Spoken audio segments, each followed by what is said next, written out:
Hi everyone and welcome to day 22. Today we are going to have some fun. So if you didn't watch yesterday's video, please go and do so first and then take part and just do whatever I'm doing but with your own excuses if you like.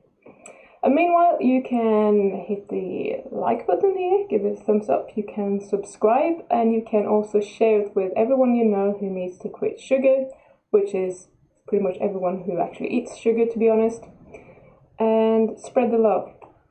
So yesterday I was talking about how our lower brain will come up with any silly excuse it can find for us to start eating sugar again, and a lot of this has to do with the dopamine withdrawal in our brains, so that we feel very low, depressed, like life has no meaning without sugar, which when I say it out loud sounds really tragic actually, and I think it is.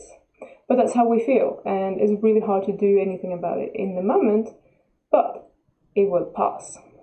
But our lower brains don't like it because it's a threat to our survival. We should be feeling good all the time, which is not the case, and no one feels good all the time. So I'm going to go through some of the examples that I gave you yesterday. So the first one, and I'm going to disprove them. So the first one I want to talk about is it's not worth doing this if I'm going to be depressed. Okay? And my argument here is that you know that you're not going to be depressed forever. You might feel like it right now, but that's not the case. It's just a phase, and when you are through, you will feel so much better. You will have true peace of mind, and you will feel true freedom. I promise you. If you are addicted to sugar and you feel like your brain space is taken up by thoughts about food, eating, sugar, shopping food, all those kind of things that are related to consuming sugar, once you're through and once you're free, you will feel an amount of peace and calm and just freedom. And I can't even describe it, but it's undescribable, but it's so nice. And it's worth those 4 to 6 weeks, if it's going to be that long, where you do feel a bit sad, because when you come out on the other side, you're just going to feel like you're walking on clouds for quite some time. I can promise you that. So you might never have experienced that, and I think just to get to there, even if you're going to fall back at some point in the future, it doesn't matter, because once you've experienced it, you know it's possible, and you will just want to go there again. So it is worth it. You will have to take my word for that. Okay, so the other one is that 3 weeks is a bloody long time.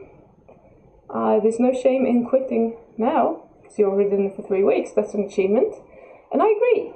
There is no shame in quitting after 3 weeks, if that was your plan. However, your plan was probably to do it for 30 days. I know some of you have emailed me and you said, okay, I have these 3 dates during these 30 days, I'm going to eat cake or whatever, and you have a plan for what you're doing, and that is fine, because now you are in control, and that's all good. But let's say that, to make it as simple as possible, you've said, I'm not eating sugar for 30 days, this is what I'm doing, and you want to show to yourself, you want to prove to yourself that you are a person that can do whatever you say that you're going to do. That is who you are, and you can follow your plan, and basically you can do anything for 30 days, and you really can do that. The only reason that you will be wanting to quit is because your lower brain thinks that it's much more pleasurable to be there, but you are actually now a person who doesn't give a shit about that. You just want to challenge yourself, you want to get healthier, maybe you want to get your insulin sensitivity back, maybe you want to cure your type 2 diabetes, maybe you want to lose weight. Whatever your reason is, you can do that, and you can stick to your plan and just follow through. And that's it. You're going to feel better for it. 3 weeks. There's no shame in just doing 3 weeks, but you've said 30 days, and 30 days is better than 3 weeks, and you can do that. One I want to bring up is I'm not addicted to it anymore, so I can safely have a little bit. Now, you probably don't even believe this yourself, but it's a very, very common thought, and I think most people who have tried to quit sugar have had this thought if they have had some sort of success for a while. I know I have several times in the past, and it's ridiculous how I can fall for that every single time. The first time I might have believed it, but just might. But you want to believe it so that you can have a little bit.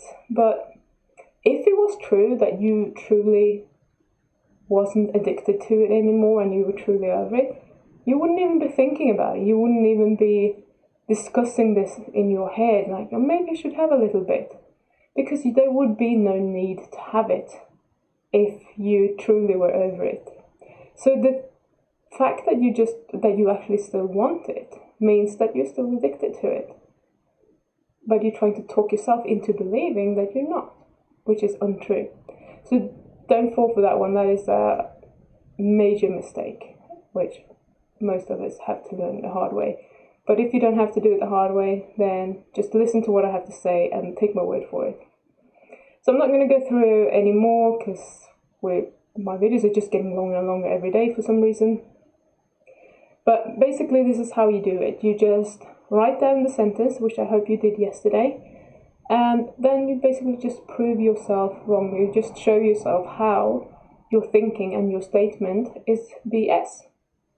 It's just something that your brain will tell you that isn't true, and it's just to manipulate you into going back into your old habits, which are safe, because when you did it, you were still alive and you felt good, so everything must be good, okay?